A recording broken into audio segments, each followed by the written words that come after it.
नमस्कार दोस्तों, आज मैं आपको उमा महेश्वर व्रत की कथा सुनाने जा रही हूँ। प्रेम से बोलिए भोलेनाथ की जय हो, गौरा माता की जय हो। इस व्रत का उल्लेख मत्स्य पुराण में मिलता है। कहा जाता है कि एक बार महर्षि दुर्वासा शंकर जी के दर्शन करके लौट रहे थे। मार्ग में उनकी भेंट विष्णु जी से हो गई। महर्षि ने शंकर भगवान द्वारा दी गई बेलपत्र की माला विष्णु भगवान को दे दिया। विष्णु भगवान ने उस माला को स्वयं गले में न पहनकर गरुड़ के गले में डाल दिया। इससे दुर्वासा ऋषि क्रोधित होकर बोले कि तुमने शंकर भगवान का अपमान किया है, इससे तुम्हारे पास से लक्ष्मी माता चली जाएंगी। क्षीर सागर से भी हाथ धोना पड़ेगा, शेष नाग भी तुम्हारी सहायता न कर सकेंगे। यह सुनकर विष्णु भगवान ने दुर्वासा को प्रणाम कर श्राप से मुक्त होने का उपाय पूछा। दुर्वासा ऋषि ने बताया कि उमा महेश्वर का व्रत करो, तभी तुम्हें यह वस्तुएं मिलेंगी। तब विष्णु भगवान ने उमा महेश्वर का व्रत किया। व्रत के प्रभाव से लक्ष्मी आदि समस्त श्रापित वस्तुएं भगवान विष्णु को पुनः वापस मिल गयीं। इस प्रकार जो भी भक्त उमा महेश्वर का व्रत करके भगवान शिव जी का पूजन अर्चन करता है, वह समस्त लोकों में सुख भोगता है। प्रेम से बोलिए भोलेनाथ की जय हो, पार्वती माता की जय हो। अब सुनते हैं व्रत को पूर्ण करने वाले गणेश भगवान की कहानी। प्रेम से बोलिए गणेश भगवान की जय हो।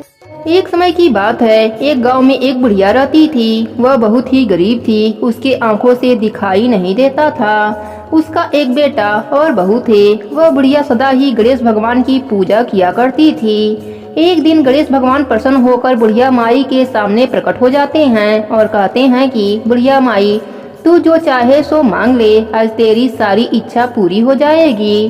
तब बुढ़िया माई बोली कि प्रभु, मुझे तो मांगना नहीं आता है, मैं कैसे और क्या मांगूं। तब गणेश जी कहते हैं कोई बात नहीं, मैं कल फिर से आ जाऊंगा, तब तुम मांग लेना, तब तक तुम सोच लो।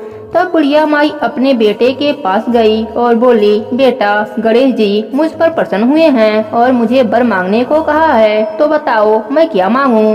तब पुत्र बोला कि माँ देखो, हम लोग कितने गरीब हैं, हमें धन की बहुत कमी है, तो तू गणेश भगवान से धन मांग ले। तब बुढ़िया अपने बहू से पूछती है। तब बहू कहती है कि माई, आप तो नाती पोते मांग लीजिए। अब बुढ़िया माई सोचती हैं कि यह तो सब अपने अपने मतलब की बातें कर रहे हैं। अतः वह अपने पड़ोसन के पास जाती हैं और उससे पूछती हैं। तब वह पड़ोसन कहती है कि बुढ़िया माई, तू तो थोड़े ही दिन जिएगी, तू क्यों धन मांगेगी, क्यों नाती मांगेगी।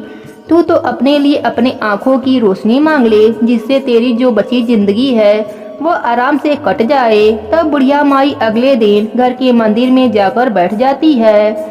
तब तक गणेश भगवान प्रकट होते हैं। गणेश जी ने कहा, बुढ़िया माई क्या चाहिए तुम्हें, मांग लो। तब बुढ़िया माई कहती है कि भगवान, यदि आप मुझसे प्रसन्न हैं तो आप मुझे 9 करोड़ की माया दें, निरोगी काया दें, अमर सुहाग दें, आँखों की रोशनी दें, नाती दें, पोता दें और सब परिवार का सुख दें और अंत में मोक्ष की प्राप्ति दें। यह सुनकर गणेश भगवान बोले कि बुढ़िया माई, तूने तो हमको ठग लिया, फिर भी जो तुमने मांगा है वह सब तुम्हें मिलेगा। इतना कहकर गणेश भगवान अंतर ध्यान हो गए। बुढ़िया माई ने जो कुछ भी मांगा था वह सब उसे मिल गया। हे गणेश जी महाराज, जैसे आपने उस बुढ़िया माई पर अपनी कृपा करी, वैसे ही अपने सभी भक्तों पर अपनी कृपा बनाए रखना, सबके व्रत को पूर्ण करना। प्रेम से बोलिए गणेश भगवान की जय हो। प्रेम से बोलिए भोलेनाथ की जय हो, गौरा माता की जय हो।